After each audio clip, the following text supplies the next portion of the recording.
গণ অধিকার পরিষদের জনপ্রিয়তা কমেনি, বরং বেড়েছে। দেখেন, আমরা হাসিনার আমলে আক্রমণের শিকার হয়েছি, আক্রান্ত হয়েছি, জেলে গিয়েছি। অন্তর্বর্তীকালীন সরকারের আমলেও আমাদের উপরে এই সরকারের বাহিনী কিন্তু আক্রমণ করছে।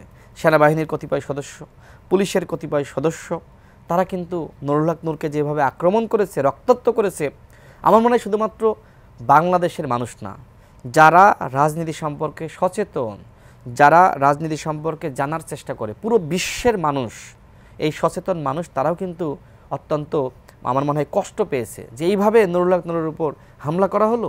এটা কি কল্পনা করা যায় যে অন্তর্বর্তীকালীন সরকারের আমলে এইভাবে দুইটা বাহিনীর কতিপয় সদস্য নুরুল হক নূরকে চিনে না কে বলেন, তারপরেও তাকে দেখে এইভাবে একের পর এক হত্যার উদ্দেশ্যে তার উপর আক্রমণ করেছে? কেন করেছে? অবশ্যই তার গ্রহণযোগ্যতা আছে, অবশ্যই তিনি কারো না কারোর জন্য থ্রেট, তাকে দমন করা, থামিয়ে দেওয়া, তার কণ্ঠকে রুদ্ধ করা। তো কেন? হাসিনাও একই কাজ করেছে, অন্তর্বর্তীকালীন সরকারের আমলেও কিন্তু একই ধরনের ঘটনা ঘটেছে। তার মানে কি? তার মানে কি আমাদের জনপ্রিয়তা কমে গেছে? আজকে আপনি খোঁজ দেন, আমি এখনও পর্যন্ত বিভিন্ন অনুষ্ঠানে গিয়েছি না এই ঘটনার পরে, যেখানে গিয়েছি মানে আমি শুধুমাত্র উত্তর দিতে দিতে আমি আসলে এক প্রকার মানে বিরক্ত হয়ে গিয়েছি।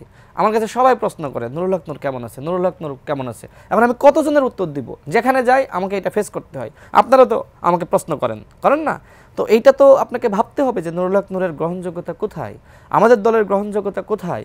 আজকে আমরা হাসিনার আমলে সুযোগ পাইনি, কিন্তু অন্তর্বর্তীকালীন সরকারের আমলে দেখেন আমাদের সাথে কত বৈষম্য করা হয়েছে। স্বাস্থ্যকর অল টাইম ফ্যামিলি কেক, সব সময় অল টাইম হেলদি লাইফ।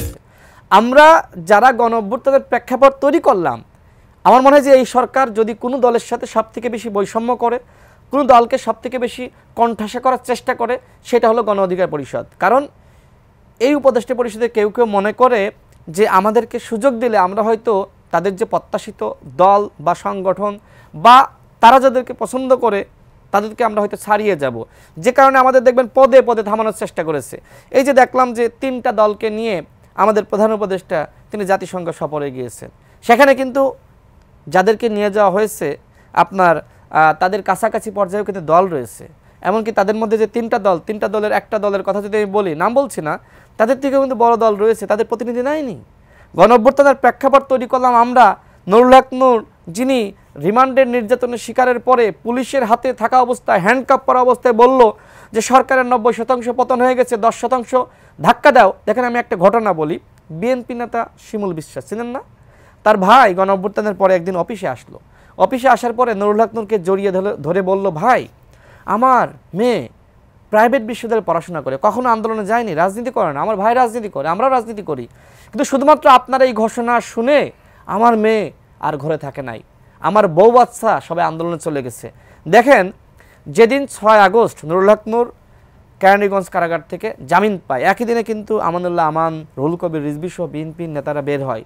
আমি দেখেছি অসংখ্য বিএনপির নেতা, মানে রাস্তাতে যাওয়া যাচ্ছে না, তারা প্রত্যেকে নুরুল হক নূরকে দেখে স্যালুট জানিয়েছে। আর সবাই বলেছে যে ভাই আপনি বলেছিলেন 90% পতন হয়ে গেছে, 10% ধাক্কা দেওয়ার আহ্বান জানিয়েছিলেন, আমরা 10% ধাক্কা দিয়েছি। এটা বিএনপির নেতাকর্মীদের বক্তব্য, আপনি খোঁজ নিতে পারেন।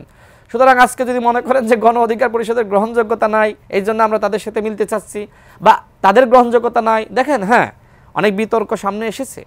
যেহেতু আপনার বৈষম্যবিরোধী ছাত্র আন্দোলনের 2জন ছাত্র উপদেষ্টা তারা আপনার সরকারে যাওয়ার কারণে, যেহেতু তাদের নেক্সাসটা একই রকম, অনেকটা বলা যায় যে সরকারের ব্যর্থতার দায় তাদের উপর আসে, যে কারণে বা নানান অভিযোগ অনুযোগ, বিশেষ করে বৈষম্যবিরোধী ছাত্র আন্দোলনের নেতাদের বা সমন্বয়ক পরিচয়ে নানান ধরনের ঘটনা সারা দেশে ঘটেছে, যে কারণে মানুষ অনেকটা হতাশ হয়েছে।